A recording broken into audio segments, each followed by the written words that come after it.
tonight. Coach, welcome back home.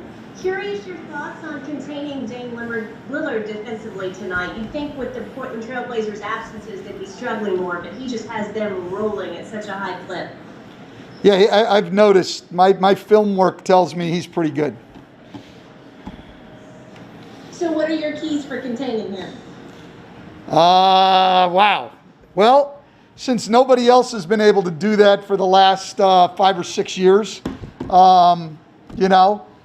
we certainly don't have any pat answers. I think you go into these games with plan A and play it as well as you can, and you get ready to adjust to plan B and plan C when you play guys like this. I mean, he is a super talented guy with unlimited range, and so besides all of his other talents, he just stretches your defense out so much. And so obviously we've got to be up in our pick and rolls more. We can't let him come off and just have his way shooting the ball.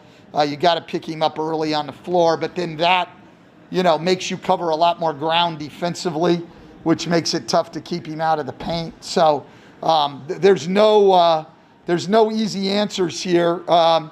You've got to play extremely hard as a team and be really committed to 5 guys, trying to, keep him out of the paint, take him off of easy shots, and then close out the best you can on shooters. But I say about guys like this all the time, if there were we all watch a ton of film, if there were a scheme that worked to limit Damian Lillard, he wouldn't be Damian Lillard. So people have tried everything on him, and the results are the guy averages 30 points a game. It's the same result, indeed. And he did it again last night, Coach, bringing them back from a late fourth quarter deficit. Given how good they are at closing clutch games, at getting down and rallying back, what did you tell your team in preparation for that? And does that change your strategy going into the fourth or somewhere else in any way? Well, we'll see how the game goes, but certainly I think we all know, we've all, anybody who watches the NBA, anybody who has a television knows what this guy does in the fourth quarter and at the end of games. And so, you definitely have to be ready to adjust at the end of games and do some things differently. But look, the more you do and the more you tilt your defense just to taking him out, the more you open up opportunities for other people.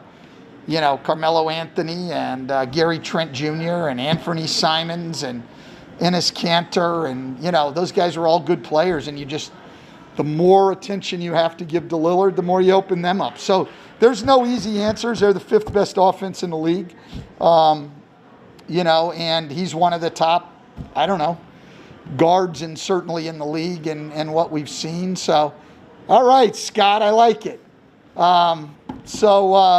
It's just not going to be easy, Jen. I mean, we're going to have to play hard. We'll probably have to adjust as the game goes on. But we're going to have to work at whatever we do. There's no magical answer out there on Damian Lillard or the Trailblazers.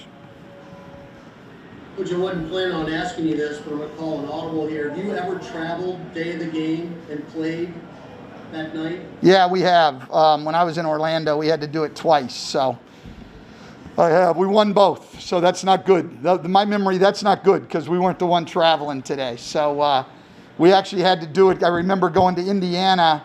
We were playing on, I think, a Friday or a Saturday, and it was Super Bowl Sunday.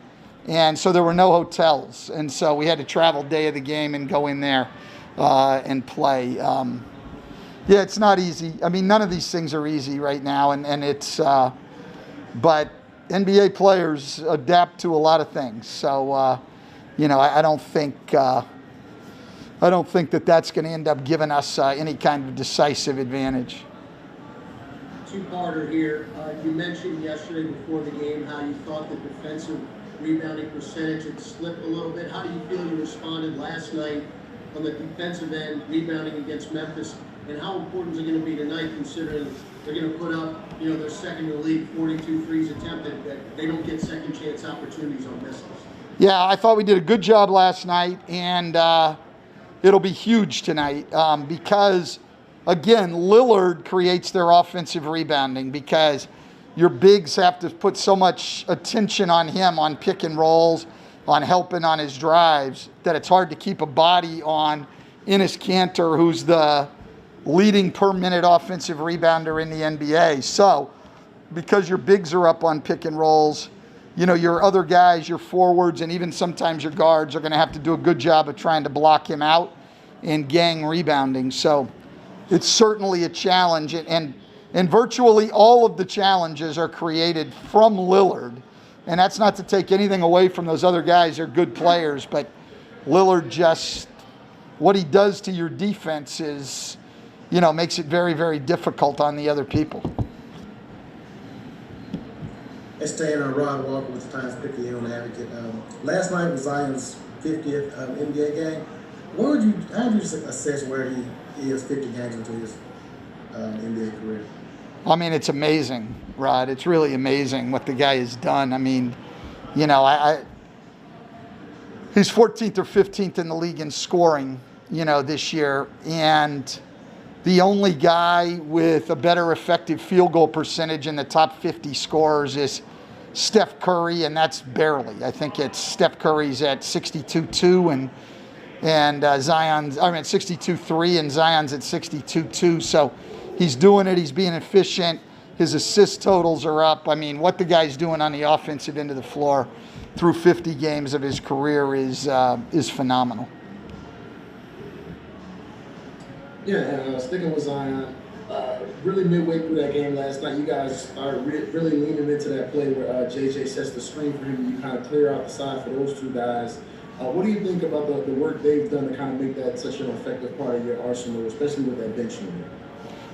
I mean, two really smart players, working together, and they've done a good job of that. Now, we've done it a lot now. Teams will start to adjust, and we'll see what happens, and then we'll have to adjust and find other things and tweak it and things like that. But those two guys have done a good job on that. They're smart. They've got good chemistry together. So it was good for us last night.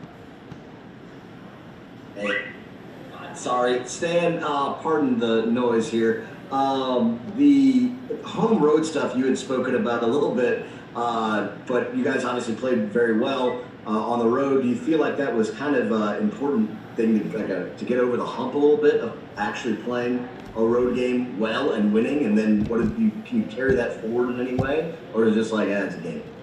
Well, I think it was important, Scott, that we did it, and we certainly needed the win, and we needed to do it on the road and the whole thing. Now, I'm not a big believer in momentum. I don't think it carries momentum, but it can certainly add to your confidence that you've had some success if you play a certain way on the road and the whole thing. So it may help us down the road, but right now, I mean, what it was is we needed a win, and so it was good to play that well, particularly in the second half.